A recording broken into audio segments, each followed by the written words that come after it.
Hello, everybody. Hello. Oh, Fralins and Friends. And you guys are great friends. It's getting a little chilly, but we're still having chilly mornings and chilly evenings. So every time he gets on camera, I'm yawning. he yawns. It's just a psychological thing. Oh, there's a robin on that branch. Yep. I'm gonna get the BB gun and shoot him. No, we don't even have a BB gun. I know. Anyway, he's got to be a goofball. You know it's a Midwestern, or you know what's in this area of the world when somebody says, I'll get a BB gun and I'll go shoot it. BB guns, yes. Pellet guns, yes. We don't have them here, but he has a rubber band gun. Yep. I got him that for Christmas last year. He's had a lot of, was it last year? Anyway, back to, we have a topic, I just keep avoiding it. It is that time of year. If you're in a tornado place, in a, in a state where you have tornadoes, then you need to have your solutions of, do you go to the basement? Do you have a central place that you go? Do you have a flashlight, battery operated radio, probably some blankets or pillows, something to throw over your head so you don't get beaten too bad. And what we do now is our basement steps are kind of steep and it's a little easier for us to lose our balance. So unless we find a way to make those steps not quite so steep, we will probably just continue to use the hallway. We have a central hallway, no windows, all the doors can be closed, and it's probably about the safest place in the first floor of the house. You want to say get in a tub or find a part in the center of your house or Closet or something, yeah. on the north side of the house or something. But anyway, have that place where you're relatively safe. I know there have been some F5s down in Oklahoma and some of those places where some of them decided to get a sub-basement, a basement under the basement for a storm cellar. And that's probably a good idea for where they are. The thing of it is, you're never in a place where you're not going to have the possibility of a disaster. And tornadoes, they may seem to happen more here. That doesn't mean that they can't happen other places.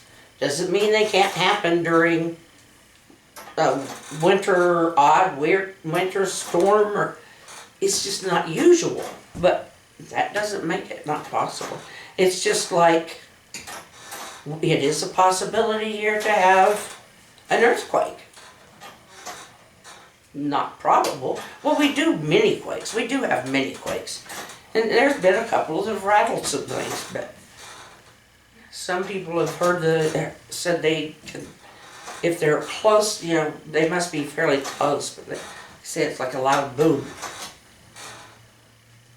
So it must not be, must just be some kind of little plate friction there. But I don't know. What do you think? I don't know. Well, we've had to go to basements before. For what, tornado? Yeah. Yeah, lots of times. Mostly the warnings have been within, within the county. The warnings here they've gotten to the point where there has to be one spotted or a satellite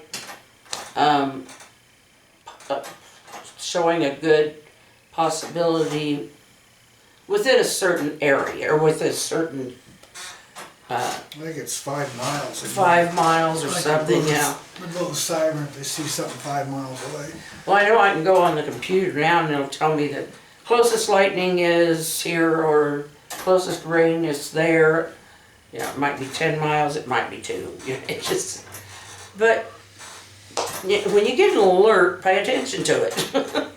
Read what it has to say. If it's a warning, take heed. Do what you're supposed to do. If your sirens go off in town and have that, because we have a lot of whistle blows here. It's no railroad town, they still use them. And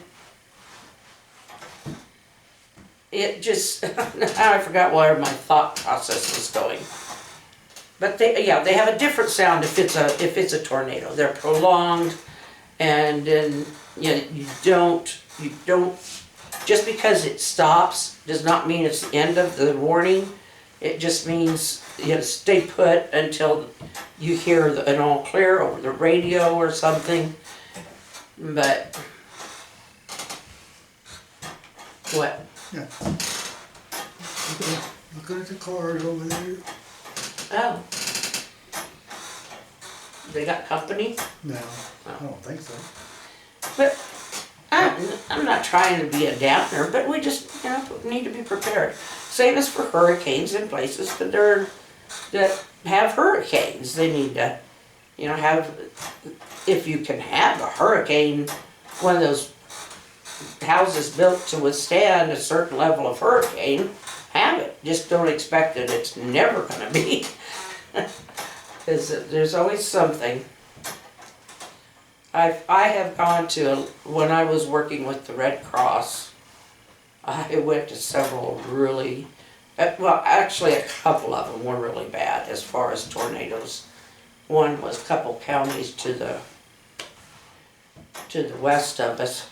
And normally we stayed within county with stuff, but when it comes to something that was as severe as that one was, because it took out a good portion of the town. And I don't know if anybody got harmed or got hurt, but a lot. I think there was one. One lady who did. Hallam? No, not Hallam.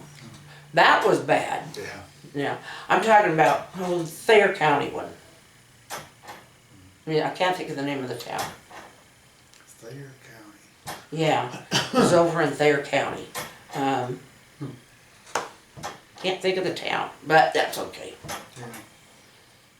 But yeah, there was, oh man, I forgot that, and it's one I never thought I would ever forget. That was, there was a tornado that was, well, there were a lot of them, and they were just crossing, just going, like, big swath of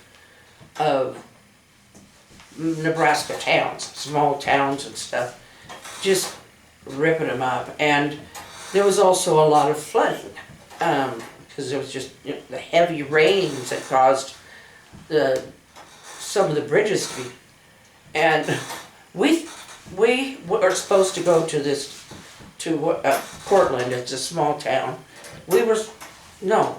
Claytonia. Sorry.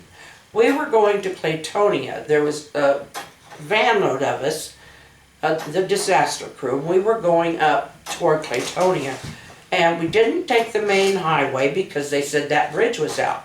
So we took the back way, and it was dark, and we did a splash down right before a bridge. We didn't know what was going to happen. Thank goodness it was just a big deep mud puddle or mud hole. It was deep, but it made the water in it came up over the top of the van, but we got on the bridge fine. It was there. It wasn't wet. It was wet, but it wasn't underwater. So, but we made a decision then, and the committees did too, that we would wait until things were a little calmed down before we did that again. Because that didn't turn out so well. But we made it, and that was the most important part. But, yeah, it'd be nice to step. What we did that day was we reinforced the crews that were out doing the work by having having some food and beverages available. And that one in Thayer County, several of us would walk around with bottles of water and make sure that the workers kept hydrated and stuff.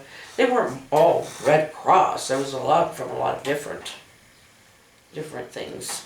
But anyway, this turned into a lecture. Didn't want it to. I didn't want it to. Getting chilly out here. Yes, it is. Come up with something funny before we go. Huh? That was funny. What? I said, come up with something funny before we go. Huh? I fell down. You fell down? Yeah. Where? Helping them. On your butt or on what? No, I stepped on this. We was helping my neighbor dig up some footings. One guy had one of those big forklifts that he was digging under, and he'd pick up the old footing out of an old garage, so they can put a new garage in there. And I was trying to get over on the other side. I stepped on dirt thinking it was solider than it was, and it come down like a trip forward. Oh. It didn't hurt or nothing, just don't. Must have had a pile of loose dirt. Yeah, it was Okay. loose dirt. I thought it was more solid than that, but I stepped on it and I went down. Well, since it was not something that could hurt you, I can laugh about it. Yeah, no, it's. I felt, Well, and you come home in one piece, so I know I don't have to worry. no, we got together and we helped each other and we got it done. Yeah, that's something I kind of miss. But you know what? I could take you guys some bottled water. We don't need water. No, we don't need to hydrate. He comes home all sweaty. I just sweat. Well, you sweat. You need to replace it because that's... Anyway, I here drank- we go again. I drank water when I got home. So, He did. So, okay, he's fine. He's still here. yeah. Anyway, they're gonna put a whole bunch of rock in there, small rock. That sounds good. And evidently it's some kind of a garage that has steel poles. Probably 10 on it, I imagine. It's gonna be a 2-stall garage. Oh, that sounds good. Yeah. And she'll have There's to go. no... she'll have to If we come put in. a 2-stall garage on this place, I don't know. Well, we'd have to tear down the garage we got now. Yeah. You talking about this one or the shed in the back? Go in the back. Yeah. I don't know how we call it a garage. It's got a garage door, so it could, but it's really anymore. It's just a shed. But it's his workshop. I shouldn't say that. It is his workshop, and that is important to him, because he used to have a huge garage and workshop, which I kind of took away from him when we moved here. Yeah. Mom, my fault, huh? No. I was agreement in it. But anyway. We downsized, you might say. Yeah, and I think we were both kind of happy to do that, and our kids got upsized, and now they're ready to downsize, and they're trying to figure out how to go about it. Kids grew up, and so now they're ready to downsize too. So. If only we could solve everybody's problems. Good thing about it is both houses are paid for. Nobody owes any money on them. So. Yeah. Yep. So, and our grandson wants to buy the other house because it's been in the family for 40 years. But he may have to do some repair work on it. We bought that in '85. 85? Yeah. Yeah, I always thought it was 84. Well, maybe it was '84. One of those years. I don't know. Well, we moved down here in December of 83, so I don't know how long we lived in that rental house. Wasn't all that long, but anyway, here we go with our long history. But we're getting the age where we do have a little bit of, balance issues sometimes. And need to be a little careful about things. I'm always running into doors. But that isn't anything new. Door jams, I guess I should say. Yeah, I'm not as stable on my feet as I used to be. Oh, Whew, I'm getting cold. I am too. We're gonna go back inside. Yeah. We love you. Hey, the battery's gone. Talk to you later. It is? Bye-bye.